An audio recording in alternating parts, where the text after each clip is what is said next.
Most people think that. So, nearly 20 years ago, MultiTracks.com brought MultiTracks to the church. It was really innovative in its time, and today thousands of churches are using MultiTracks every Sunday. But we've come to realize that one performance of a song won't serve every musical environment, and it was never meant to.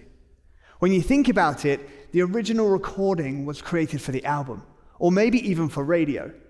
But across the church today, we have many different sounds, from acoustic to small groups to gospel choirs or even to full orchestras. Wouldn't it be great if every church could choose their own sound? One day, our founder Philip reached out to me with this idea. Hey Christian, I have an idea. What if we could load the multitrack of multiple different genres in Playback at one time? Imagine if you could, start with a contemporary version, but then bring in a gospel section or add strings from an orchestra or break it down to an acoustic version at the end. Or imagine if you had an acoustic version for like a men's retreat or a small group, and then you could have all the individual parts for an orchestra that you could layer into any version at one time. I can imagine 4 different versions, but all versions that you could mix together to create a totally unique sound that's perfect for your church. What do you think? I thought it was brilliant, and I loved the idea, but it's musically impossible. So it would never work. And our team knew that too. No, that would never work. Hey, man. Oh, it's not possible, bro. I don't see a way to do it. It's impossible. I'm a fan of different types of genres, and I enjoy playing all of them. When I think about mixing them all together, there's just certain rules and things that just musically don't work, don't apply. It's like saying I'm gonna eat Vietnamese, Italian, and barbecue all at once. It's just not gonna work. Whew. So Philip carefully listened to the team and heard all of their feedback. Hey Christian, listen, I still think it's possible. Philip believed that if the right musical constraints were given, if musicians knew where their progressions could venture and where they couldn't, then maybe it could just work. Maybe. After all, don't we always say that constraints themselves are what makes way for real creativity? But there's a problem. This would be really expensive, and it would require a lot logistically. So how many players are there going to be? How many people are going to arrange? How many studios are we going to have to go to? How are they all going to blend together in harmony and be able to be commingled? I mean, what does that even look like? We'd probably have to, source that out, and that means maybe traveling to LA or Nashville and maybe New York, and just thinking about the travel fees, the studio time, paying all the musicians, that's gonna be a lot. In gospel music, you gotta be authentic, okay? You don't just slap a choir and a B3 on a record and call it gospel. That's imitation. You gotta actually make it authentic, you know what I mean? Usually when you record an orchestra, you put them all in a large hall together and you just mic them up, have them record. That would not work for us because we need them separated individually. You're telling me to ask a recording engineer who's been doing it this way for decades to just change their whole approach to recording strings? One arrangement for one song as a standalone, easy. But finding one arrangement that would work across 4 different genres, that's impossible. So Philip listened to the healthy pushback from our team, and he reached out to a friend of his, a guy called Fred. Fred was once his jazz piano teacher. Fred has traveled the world with some of the best musicians, and this is what Fred had to say. I didn't say it was impossible. I said it was a huge challenge. Rhythm is the first tool that would be a big challenge of how people feel and place things. Melody is the way a phrase is communicated, which is still part of rhythm. And harmony is the way that melody is supported, or in Western classical music, the counterpoint that happens like in Bach music. So those are the 3 elements that would be technical challenges when you're pre-orchestrating things for multiple styles to agree on. And so our founder thought on it some more. And after some time, I messaged him.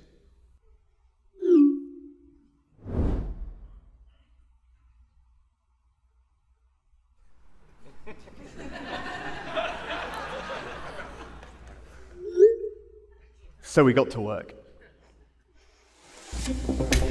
Okay, let's get this. Here we go. All right, here we go. We called up some incredible musicians, explained the idea and what would be required. Hey, you up for laying some tracks this week? It's 4 different genres in one track. Yes, they're playing at the same time. Yes, multiple genres at the same time. What do you mean it's not gonna work? No, that's no good. I need you in London by Thursday. Just get it done.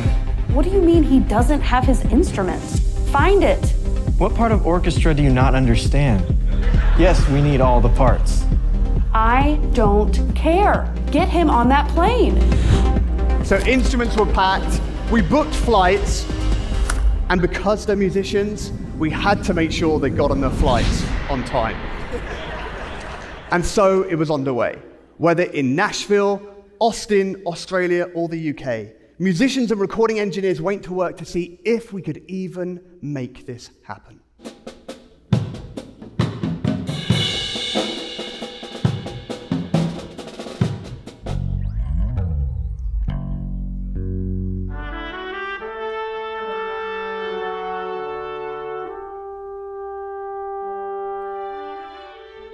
Despite the fact that we love the original version, we still believe there's times when you want to add in other musical expressions, like a string section for an Easter Sunday, or a rich acoustic version for a small band at a retreat, or even to mix those moments together on the very same Sunday. See, a multitrack has always been two-dimensional, but what if it had a third dimension?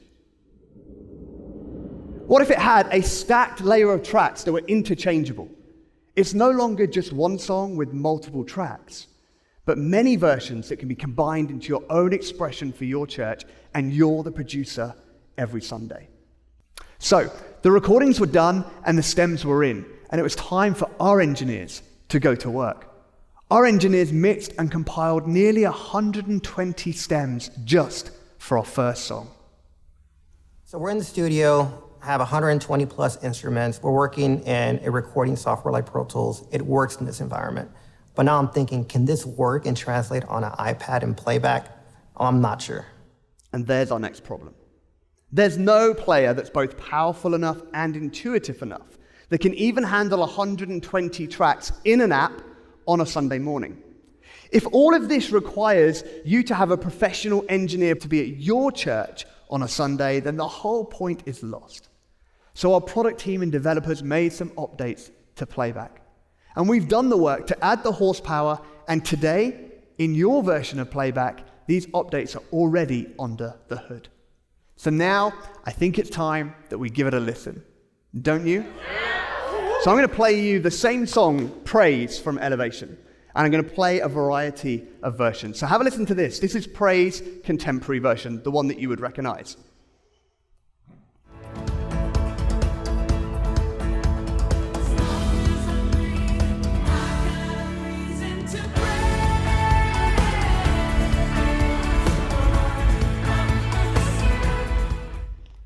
And what if we take exactly the same section of praise, but this time in a gospel version?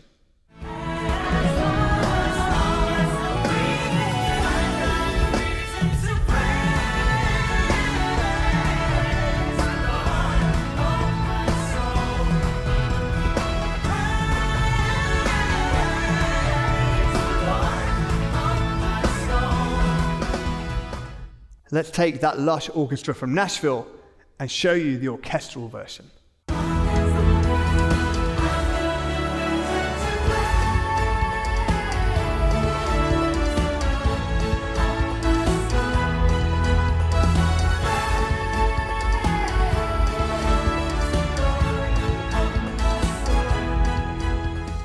And maybe the version of this song that surprised me the most, the acoustic version.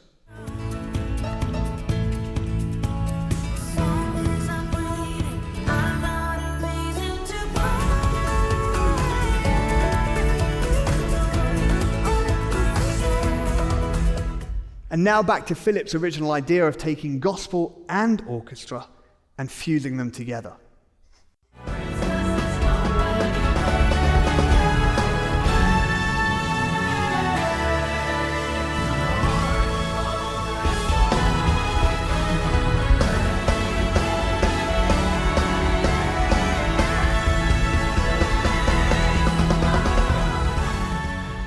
And using that feature automations in Playback, now let's automate in and out of all genres in praise.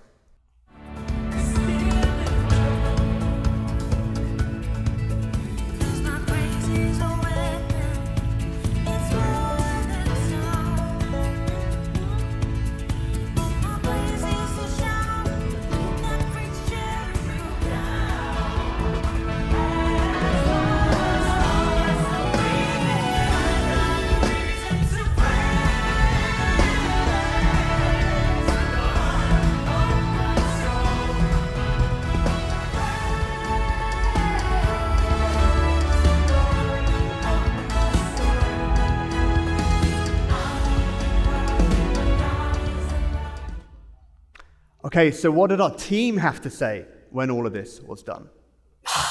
It totally works. I was not correct. I'm ashamed to admit it.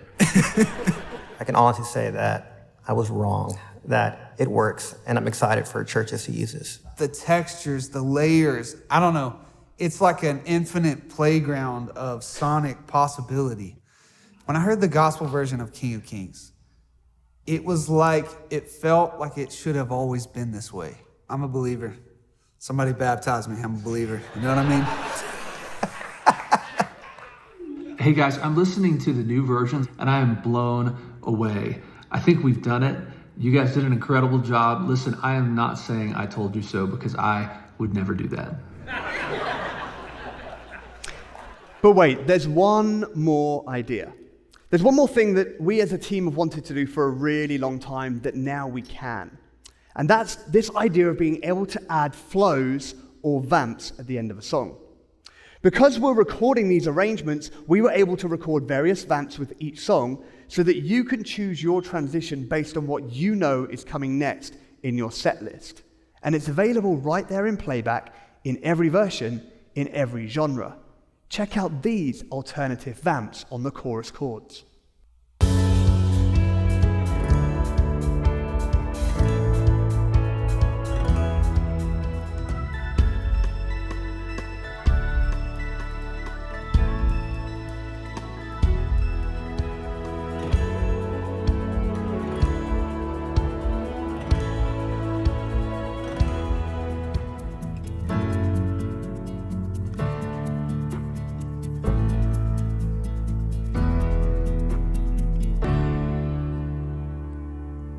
Ending on the 4 feels so good, right, Tyler? So we're going to give you multiple vamps across multiple different chord structures with multiple different endings in all 4 genres. Now you don't have to end a song and have the tracks fade out.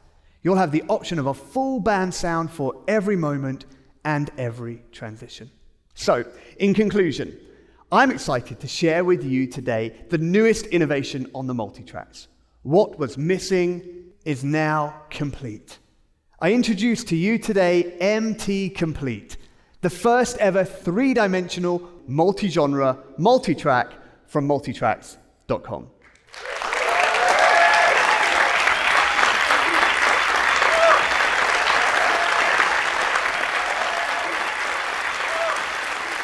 So now we get to have a little bit of fun. I'm going to bring out a live band, and we're going to play tracks with the live band in a variety of genres, a couple of different songs, so we can show you how this works. Does that sound good? Band, why don't you come up and join me? They forgot their instruments, so now they're running backstage to get their instruments and going to join me on stage. You've got yours, that's great.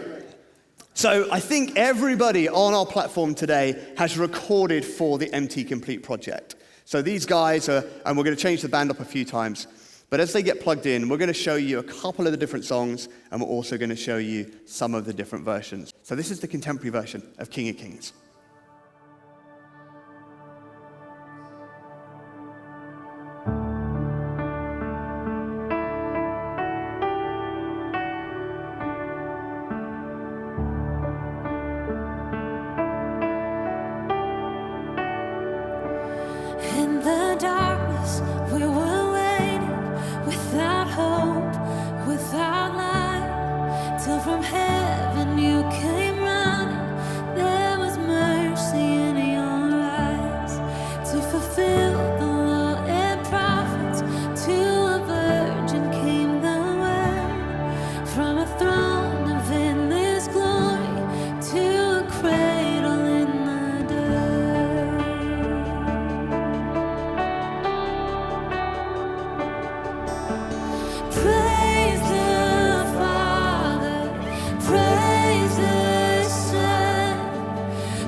Okay, great. So there's our contemporary version. That's the bass from which we're going to move everything around. Why don't we look at the orchestral version? So joining us now on stage is Antonio and Yi. Give it up for Antonio and Yi. Now this is a challenge that I had when I was a worship leader, is I would be approached by real musicians, and I knew not how to lead them at all. I would have someone that played a classical instrument that would come up to me and want to join the team, and I had no idea what resources to give them, or how to add them to my platform without making them look like they were sticking out like a sore thumb. What I love about MT Complete is now, with just a couple of string players, not only can I give them all the resources so they can learn their parts and be fully prepared, but I can surround them now with the rest of the orchestral sound that just makes sense and puts it in context. So do you want to hear the same song again, but the orchestral version? I'm glad you said that because I didn't have a backup plan, so let's do that.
I don't know if I should take an offering now or an appeal for salvation or what we should do. It feels appropriate. Anyway, okay, now let's do the same song but as a gospel version. So I'm going to invite up two friends, Joel and Jashika.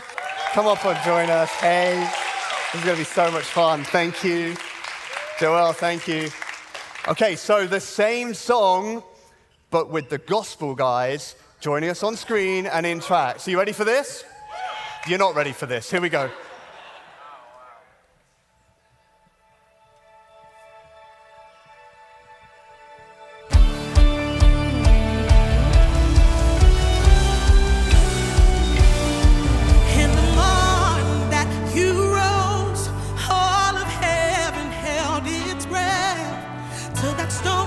Move for good, for the Lamb had conquered death, and the dead rose from there too.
I just don't want that version. I want this band in my church on Sunday, but there we go. So why don't we do this? Why don't we bring up Michael Bethany, why don't you come and join us? Give it up for Michael.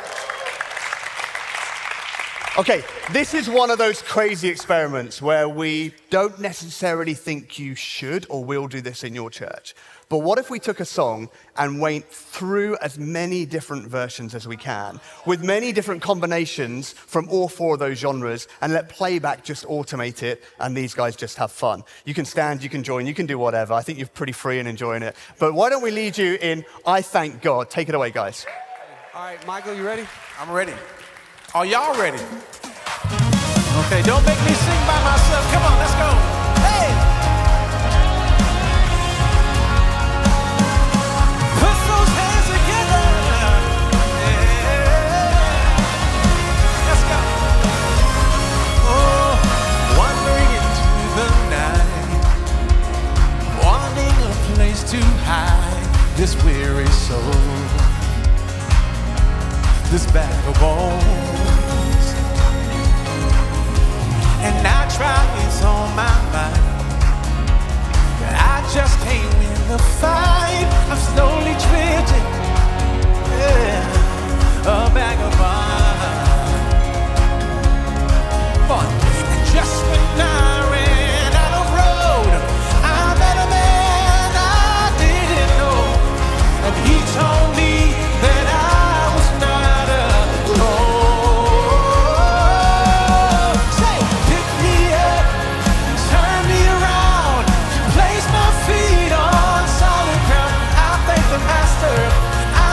Savior, because he healed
Yeah, because he healed my heart and changed my name.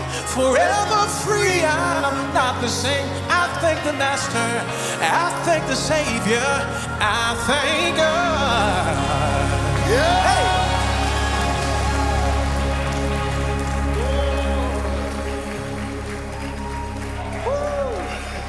So much fun. Amazing. You guys can take a seat. How much fun is that? That's crazy. I'm over there having fun and Tyler looks at me and goes, turn off your packs. I think I was singing in their ears and he didn't want me to. He's like, shut up, Christian. Wow, Tyler, what are we going to do now? What should we show next? We talked about having different versions of different songs and kind of speaking to the context of each expression of worship. And so I think about it like this. We scale up for the orchestra, we kind of scale out for the gospel, and we kind of scale down for the acoustic. And so there are many times where that context really matters. And so what we're going to try to present to you is there's a song called More Than Able, which you're probably real familiar with. And we're going to manipulate the tracks on the acoustic version and sort of give the impression that you can still lead this song with confidence and with all of these kind of backing elements, but still maintain the authenticity of that setting. And so, yeah, that's what we're doing. I love it. So perfectly put. Sometimes we take the original recording and it's great. Sometimes the context of the original recording isn't our context.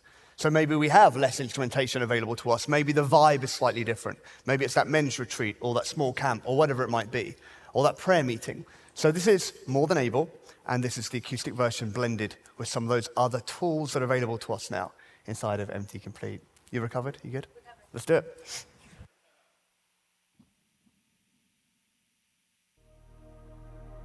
Can you imagine with all of the faith in the room what the Lord can do?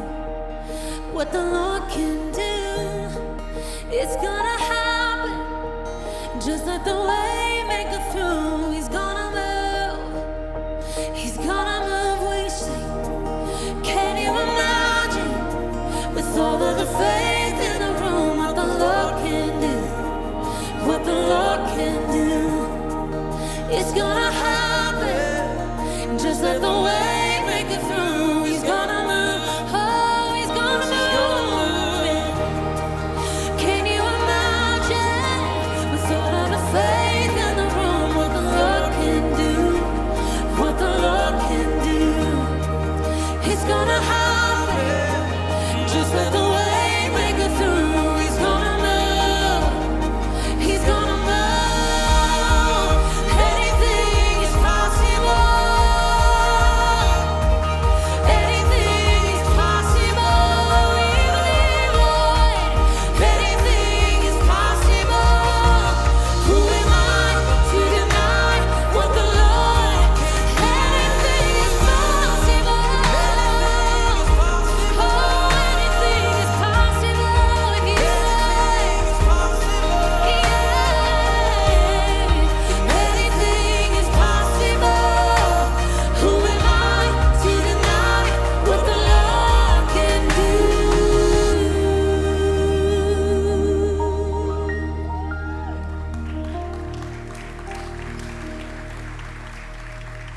Amazing. You guys didn't realize you were coming to church today when you signed up for this, did you?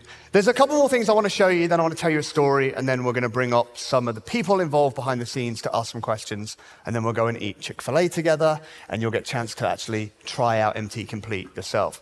So I want to show you this thing called vamps. Now, when I moved from the UK, vamps wasn't a word that we used in our culture or our context, so it took me a little while to understand what these guys meant. But vamps is kind of evolution on the ambient pad. Now, for many of us, we use ambient pads for managing those transitions and for setting that sonic sound bed.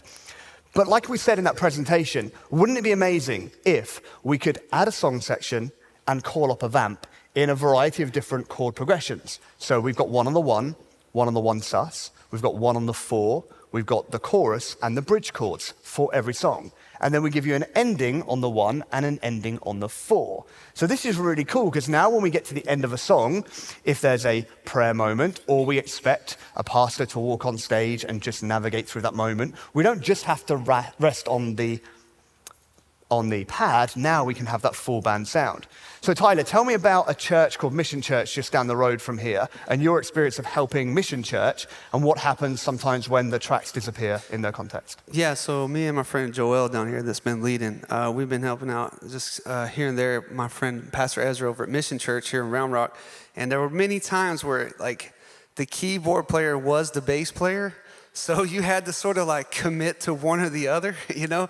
It's just a smaller congregation, but so we try to wrap our heads around like, okay, they want to do these prayer worship transitions after the set, but we lost all of the stems and all of the sound that was kind of helping kind of reinforce the worship for the event. So we started these conversations around what Philip had already done, and we're like, okay, what if we could still keep the bass in there, even though the bass, you know, all the tracks are passed, and I don't have to come up with some creative way to do it. Now I can actually just put a 1 and 1 sus in there, or say they had a bass player, then have a keys player. Well, now my keys doesn't have to drop out entirely from the mix, and now there's not that awkward, like weird shift in sound in the congregation. How many of y'all are familiar with what I'm talking about? Like, you know what I mean? It's like the tracks go out and it's just like, boom, it all goes out, right? And so we're trying to find that gap and close that gap and say, all right, let's offer some progressions, not just the 1 and 1 sus, but give me the 4, because the 4 is God's chord. And every time you go to the 4, the Lord moves. And so,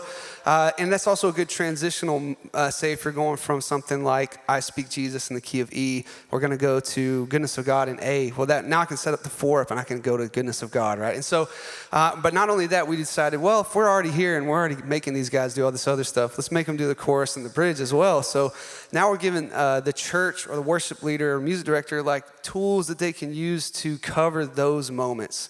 And so, yeah, that's the point. But we extended that out not just to the contemporary version, but to all the versions. So if you did the orchestra version of I Speak Jesus, then all of a sudden you can still stay in that lane.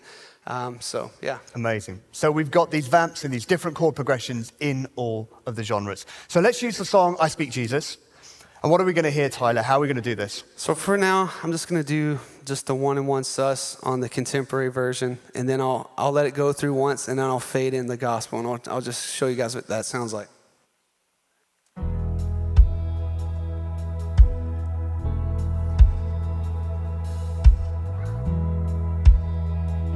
So you can hear how that just, now you can keep that bass in there, the keys, you got that in there? Okay, and you got a little guitar in there to add that space. You even got some of the acoustic. I'm gonna switch over to gospel.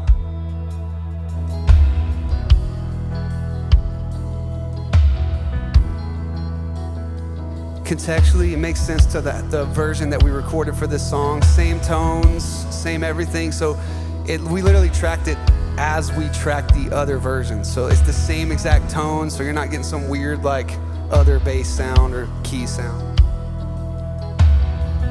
I'm gonna go to the 4 and I'm gonna go to the orchestra now.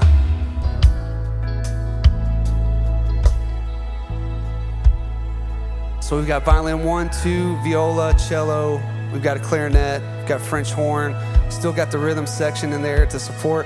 We actually have this charted out, so I could just hand the chart over. I don't have to like think about it, like, what are we playing here? Oh, here's the chart for it. I'm gonna go to the chorus and move to like kind of the acoustic.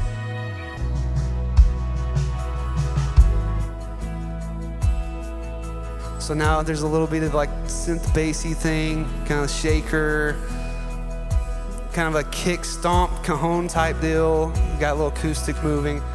And now I'm gonna end on the 4 like every good Christian. We're gonna end on the 4 right here. Hallelujah. So, yeah, and we feel like that's going to be a really helpful tool for so many churches. So, can you help me by thanking the band? Can you give it up for the band today? Thank you. You guys are good. Thank you. So good. So good. I'm going to invite some friends up in a moment. We're going to ask them a couple of questions just before we wrap this up. But I want to tell you about 2 moments that happened in the journey of this that were really special for me. The first one was Fred, who you saw on that video earlier, Philip's old jazz piano teacher. And he sat in our studio in Austin maybe 2 years ago, about 2 years ago, when he listened to the first draft of some of these songs. And Fred was visibly moved by what he was hearing. And at the end of the time of him listening, we asked him, Fred, what's happening? Why are you reacting this way? And he said these words, and they're not exactly his words, but this is how I remember him saying it. I spoke to him last week to confirm. He said, Christian, I'm listening to all of this sonicscape that's happening, and there are sounds that are coexisting in this recording that don't normally coexist together in the same recording. And he said, prophetically, what that was explaining to him is there are sometimes people that are represented by those sounds that don't normally coexist in the same space together. Now, for someone like Fred, who has traveled the world, for him to speak with that legitimacy to that was really impactful for us. And it spoke to the kingdom heart behind why we get to do all that we get to do at MultiTracks. But if there is a tool that we can possibly put into worship leaders' hands that allows us to help create a bridge between cultures and a bridge between people and styles, then we're not just dependent on how it was recorded by the original artist, but now we can do something really fun in our church as well and creative. Similarly, we showed this to our Ring 1 beta testers. Beta, depends on where in the world you were born to how you say that word. But we showed it to our Ring 1 testers.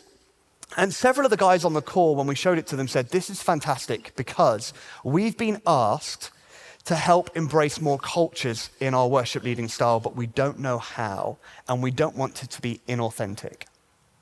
And what they said to us is this now gives us some really powerful tools and resources to help us do this. So we sent the tracks out to them. We gave them a pre-release version of Playback. Some of those guys will be watching. Thank you for your incredible work of helping us test Playback to make sure that it doesn't fall over on a Sunday when it gets into your hands. So thank you guys for doing that. But I spoke to one of them afterwards, and he gave me some feedback, and he said he stood there on the platform, suddenly aware that he was breathing fresh life into a song that his church knew really well. And there's a song that the church knew and the church loved, but there was something about the sound that had maybe got a little bit tired in his church, and now he's breathing fresh life, and he's reintroducing an old song as if it's a new song. And he went further to say he looked out and looked at his congregation and noticed that they were worshiping in a really powerful way, and they didn't know why, but he did. And I love that. There was something he was able to do in the arrangements and in the textures and in the tones that just gave it a fresh, brand new life, that he was able to see this visible engagement and reaction that was above what he would normally see. And again, really, really, really special moment for us. And we're excited for you guys to test this, to see this, and take it. So we're going to invite some of my friends up. Philip, why don't you come up and join me? Michael, why don't you come up and join me? Tyler, Logan, and Lauren. And as these guys are coming up onto the platform, I'm going to ask them a few questions. But when this finishes, when we're done in here, we're going to provide lunch outside, and we'd love you to hang around as long as you're able to. We've got several different stations out there with headphones and playback because we want you to see it and try it for yourselves. It's one thing for us to tell you how great it is, but it's so much fun when you start mixing it yourself and you realize how easy and how intuitive and also the combinations. So please hang around for doing that. If you want to join our beta testing team and get access to features like this before we get out to release, come and chat to anybody with one of these MultiTracks t-shirts on, and we'll get you pointed in the right direction and signed up to be a beta tester. So you could have been playing with MT Complete 2 or 3 weeks ago, but there we go. So we'll help you do that. So guys, thank you for joining me. This has been fun. So much fun. Why don't you take just 2 seconds to introduce yourself for anybody that doesn't know who you are. We'll start with you, Michael. My name is Michael Bethany. I'm from Fort Worth, Texas. Perfect. I'm Lauren Tyler, and I'm from Austin, Texas. They're doing a bad job at this. Michael Bethany's a recording artist. He's globally, worldwide known by everybody. And Lauren is the worship leader, pastor, all the director, whatever you want to call her. And she's an incredible artist in herself and a great worship leader. I'm Tyler. I work for MultiTracks. Tyler, what do you do at MultiTracks, Tyler? Officially, now I can say I help produce on MT Complete with, who's not up here. I don't know where Enoch Hernandez is, but Enoch is out here somewhere. I don't know where Enoch is, but wherever you are, he's the other half that makes this happen. So shout out to Enoch. And I'm Philip, and so honored that you guys came out to be a part of this with us. Thank you for being a part of this day. It's really an honor to have you here. Philip is the founder of MultiTracks. It was his idea 20-something years ago as a worship leader here in Austin that started literally this tool that we use all over the world. That's fantastic. Thank you. So, Philip, I want to ask the first question to you. We told that story in a bit of a joking way, which was fun. That voice memo wasn't that quick. It was probably 45 minutes long from you. But where did the idea come from before that voice memo? What was the genesis of you kind of thinking through this that inspired you to kind of communicate that to our team? Sure, yeah. Well, like many of you, I have been a worship leader for many years. And, you know, I think of a multi-track, certainly, we all know that it's a great tool to enhance the sound on Sunday morning, right? If you're missing an instrument, you can add in things that you don't have, and it'll enhance the sound. But as a worship leader, even in the early days of starting this company, I was running multi-tracks, also leading at a church, and I didn't have the time really even to prepare my team for rehearsal or do a midday rehearsal, so I'd send out tracks ahead of time. So I think of a multi-track almost as a template, right? Like, this is the song we're gonna play, this is the key we're gonna be in, this is the tempo, this is the structure, right? And we've got the template for the song itself, but to add vamps, now you can actually communicate the entire set list, right? You can communicate the ending. A lot of the things that you would do live that would add a little bit of extra work, and I think you did a great job explaining that. You know, the music director's role, I think it's a little easier.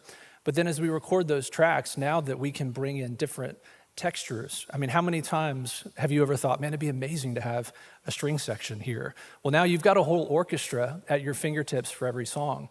And as we've said as well, like, the thought that if I go to a men's retreat or a small group, to play like the live drum track would be incredibly inauthentic. Like, I always need some sort of loop track. So we tried to think of the four main contexts that I could imagine across the church where I've had needs at a retreat or in a small group, or there's so many churches that have a full orchestra and maybe they need a few extra enhancements to provide those and to give what we would call now, as you know, a complete resource. I think that's where we set out. And, you know, this is a bit fun the way we portrayed it on stage, but there's a level of truth to it. Like, I had something in my head that I thought, there's going to be all kinds of ways that this could converge and have challenges. But, you know, kudos to this team. And if I can just even take a moment and ask you guys to help honor the team that put this together. I mean, it's been a journey across multiple years. And we love to, you know, we love to iterate. Part of building software, it's really nice where you could push out a small little thing, small additional feature, get feedback, keep going. We didn't get to do that for this product. We had to wait and sit on this for a couple of years, probably as an idea, almost 3 or 4 years. So to see it come today to life is super special. And yeah, we're just really excited to see where this might go. Fantastic. Thank you. What a great idea. I'll admit it now. So, Tyler, we talked about the first song had 120 stems in playback, and I think that's probably going to be fairly common across the 4 genres. Just because there are 120 stems available to you in playback, as a music director, should we be using all 120 stems? I would say yes. No, I'm just kidding. So baked in every version is a drums track and a bass track and a piano track and an AG acoustic. I would say best practice, pick one drum track, you know, you know, like mix. I think about it. How many of you guys follow like somebody like Rick Beato on YouTube? He talks about like mixing and how songs are crafted and produced. He calls it subtractive mixing. It's sort of like modern pop has this, the biggest part of the mix is the chorus. And then the verse is literally just the same parts, but subtracted stuff out, right? And so I think that with this, with those 120 stems, there's a level of of finessing that's going to have to take place, where you're going to have to say, what's the vision that I have for this? You're going to have to kind of look at yourself as the MD or the worship pastor or pastor of the church and say, what's the vision for this? And then actually have the tools at your fingertips. But it's also fun because you can sit there and explore. And you can just be like, I didn't think a mandolin would sound cool, but here we are, you know? And so it's that sort of element that's special. And actually what's really crazy, which we kind of touched on a little bit, is that the orchestra side is completely individually tracked. So there's a violin 1 track and a violin 2 and a viola. There's not a strings track we're giving you and saying, hey, you can literally turn up individual horn, trumpet 1, trumpet 2, and that level of flexibility is crazy. So yeah, with 120 stems, you find the thing that you have a vision for and attack it, but also have that kind of exploratory, adventurous kind of outlook on it. Like, you can elevate this song, the song that's been a little bit tired, a little bit overdone, but it's been fun to breathe life into that. And we've had plenty of conversations about that, because now it's sort of like, here's a cello, and well, maybe here is the gospel B3 with the gospel bells and the gospel VGVs, and then I can mix that with just, some of the CCM guitar, and then it becomes this like, this is crazy. And you can even mix and match moments. I could say, hey, I just want all CCM, but this one little push we did there on I Thank God, when we went, like, I saw y'all's faces, and y'all were like, ooh. So, like, so that CCM, you think, I'm just going to bring in that little section, go right back to the CCM. So there is those kind of possibilities. Genuinely, that's so much fun, because Tyler's an incredible producer, and you can sit in the studio and watch him do his thing, and it's amazing. I don't have that skill set to be able to do that, but I can make playback work, and I now have I have the access to that level of customization that previously would only be in the hands of a really good studio producer. I actually gave this to my 8-year-old daughter and my 10-year-old son, and they can make incredible mixes because automation isn't hard to do, and the fader opening the buses isn't hard to do. So now we can take these really complex production tools and put them into the hands that any volunteer can use and can work, and I'm really excited about that. Which leads me on to another question for you, Philip. We've mentioned this as being this incredible content, and there's also been a lot of work of technology and playback coinciding together. So is this a playback-only thing, and what was the decision thinking around making MT Complete there? Yeah, so really the magic is what takes place in playback. So the MT Complete versions will only be available in playback. We certainly respect there's lots of different DAWs and different options out there, but the way that we give you the ability to swap drums between the 4 versions, the way you can fade them in and out, the way you can pair them with vamps, we really built it all to work together in this format. We're making it only available in playback. Great. And there is a really sweet spot there. I have worked on the technology side of this product for quite a long time, but didn't get to hear the content or see the content till fairly recently. And then I got my hands on it inside of Playback, and that's where it just really comes to life together. If you're an Ableton head in here, that was my world. I used to be an Ableton live trainer. Let's go and have a shootout afterwards outside, and I'll show you why you should switch over, and I'll show you things that Playback can do that you can't yet in Ableton. Lauren, I want to ask you a question. I get to come to this church. I get the privilege of sitting here, knowing that you're using Playback on stage and watching the way that you navigate different moments. It would be fair to say that your senior pastor here loves worship, loves facilitating moments, can come onto the stage without much warning or notice. How have you used tracks in those moments in the past? And what is it about this vamps idea that when we're having a conversation that excites you for facilitating those moments? Yes. We love that, with Playback, first of all, it's just become user-friendly. I can run Playback, Ableton, not so much. And so the fact that we get to equip our teams across locations, student ministries, like that they are able to have full access to create spaces and moments, that they're not stressed about, if we didn't play that quite right, or, but they're able to really host the presence of God because they're not focused on something that could maybe, be something that's not that great going forward when you don't have the ability of tracks. So when you have a pastor like we do, or you're just following the Holy Spirit and what is going on in the room, something like vamps, the first time we got to see it, we all got so excited, because how many times do you want to loop something to do a welcome and you're like, oh, but Beth, isn't that her name? She's like 3, 4, and you're like, no, I wasn't ready. I was still reading scripture, or whatever. And then, but just being able to have the ability to not feel locked, but actually have more room to still do what you built within playback, within the song.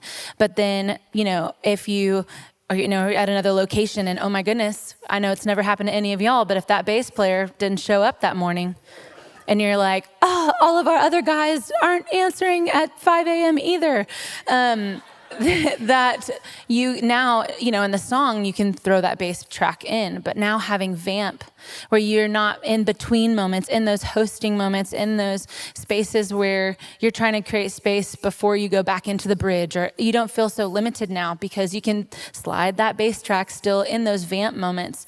And you're just, again, you're able to lead the people. That's what we're called to do, right? And so this is just creating another space, another avenue for us to not have to think about the logistics, but we can actually just host the presence of God in a really beautiful way. Perfectly put. Thank you. The team, the product team and development team, hats off to them. They're incredible guys and girls at MultiTracks. You will have noticed, if you're a playback user, that there's been small incremental updates that have paved the way for what we're talking about today. Expandable buses was one. Automations was another. The ability to go in and kind of like trim that section down. The ability to go in and then start to set some of those arrangements around that. When we did some of the work on trim as well, being able to trim some of the sections off, all paves way for lots of stuff that's happening here. Lots of stuff that goes on underneath the hood as well that you just wouldn't even see or be aware of, that just improves the way that playback can seamlessly move and handle just the sheer number of stems, but also just those sonic movements. Vamps is really interesting because you're just going to be able to add it there in playback. And we've talked about it from being at the end of the song, but you could put a vamp in the middle of the song. You could start a song with a vamp. Tyler mentioned this. We could finish one song and use the ending on the 4, and then the next song in a different key on the ending in the 1 to kind of go there. And then we can use that vamp just to set up that song. Or maybe we just know that we're going to plan spontaneity, we're going to rest in a moment. So all these tools just working together really, really well.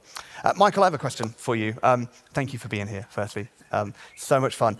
We know that you, and Tyler gave you some of your kudos, but we know that you have, over your career, have had the privilege of straddling different rooms, different contexts, different cultures. And you've been able to lead a variety of people, but also moments in that way. When you hear that story from Fred talking about this ability to have sounds that represent people that don't normally coexist, and when you hear some of the stuff that we did today of mixing, what's your reflection on that from your experience? What do you think about, and is this going to be a useful tool for churches that are looking to step into that space? Oh, man, that's huge. First of all, I think it's incredible because the church is all about unity. And however, if we're honest, globally, universally, the church is not very unified. And there aren't many people who have a vision for implementing that unity and facilitating it to make it possible. I've been in so many settings where I've been in some settings where there's no desire for unity. Like, we're just going to do what we're going to do. We don't care, right? You guys can see that. But I've been in other places where, like, you know what? It'd be cool, but that's as far as you're going to go because it's just a cool idea. Because you have these gaps of ability, right? One group of guys can play this genre. They can't play that one. And so to have someone with a vision to facilitate unity in the church, it takes us back to Acts 2. Because what we're doing is not about music, it's about Jesus. What we're doing is not about the sonics and the production, it's about people encountering the presence of God to such a level and degree that when they leave the room, the presence of God still has them. But when you're able to intentionally facilitate that unity, that is something that is so fresh and so beautiful. And if you just take a moment and think biblically, just this past Sunday, a pastor was preaching through Revelation 4 through 7. And you see a picture of unity in the Bible. You see that unity is, from God's perspective, is normal and natural. Unity from our perspective is unique and different. To see someone emulating what God has done for history, eternity, is absolutely powerful. there's eschatology attached to this technology. Because we're moving into a reality that's always been in the heavens, but we're starting to facilitate ways to implement it in our churches. I love this because as a kid who grew up, I started my church experience in a little storefront church. My father was a pastor. And over the years, it's landed me in churches with thousands of people that either don't look like me or all over the place, or being in Nigeria or being in Japan or being in Australia.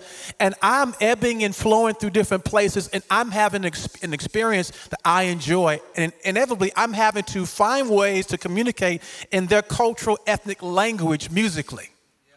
But nobody's helping me do it. The music that I write and create, the vision of this that God gave me was make this music global. So set it in such a way where it's not boring, but it's still accessible. And to have a company with a vision for the church that comes alongside people like me and worship pastors like her and all of us in this room is beautiful, it's cool, it's amazing, but it's so kingdom. It is so global. And I believe, can I just be a preacher in here? I really believe that God's hand is on this. Yeah. And I believe his hand is on it for the local church, for the global church. And so it's going to move us a little bit closer to seeing what many of us have thought to be cool become a lived reality.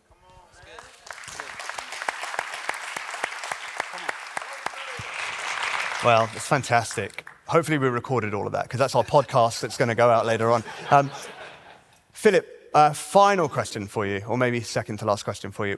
I shared some of my special moments along the way. What were some of the special moments or surprises or beautiful things that you encountered? One of the first listening sessions we had, we listened to a gospel version, I think, of maybe House of the Lord. It was incredible. And then we listened to the orchestral version, and they were recorded by two different producers in two different parts of the country. They had never met. They had never worked together, right? But they had the same tempo. They had the same key. They had the same structure. And then I watched like the woodwinds from this melody that was totally different from the horns from the gospel section. I'm like, oh my gosh. Like these things pair together like counterpoint melodies, and they're just fantastic. It's like these two people from different parts of the country like collaborated, and it sounds amazing, and they didn't even know it. So I think just bringing different sounds, bringing different cultures, bringing different churches together, it really is the heart of what happened. And, you know, get a little emotional. For me, it was powerful to see that just take place through the product. So the way that different churches are shaking hands and collaborating, and the way that other churches will get to create their total own unique version of that, like it's just really special. And it was fun to see the music speak back to me and minister to me and kind of portray that same kingdom possibility. So anyway, fantastic. Loved it. So Philip, the idea started with you. I think the final words should end with you. So any final words? I don't have any other final words other than to be a part of this company, to work with this team, to serve the church. It's just a huge honor. And thank you guys again for being here today. What a special moment to get to share it with you guys. And it's really fun for us to get to host you. And just, we're really proud of this product. And so we hope it blesses your church. Yeah. Would you say thank you to this panel? Thank you.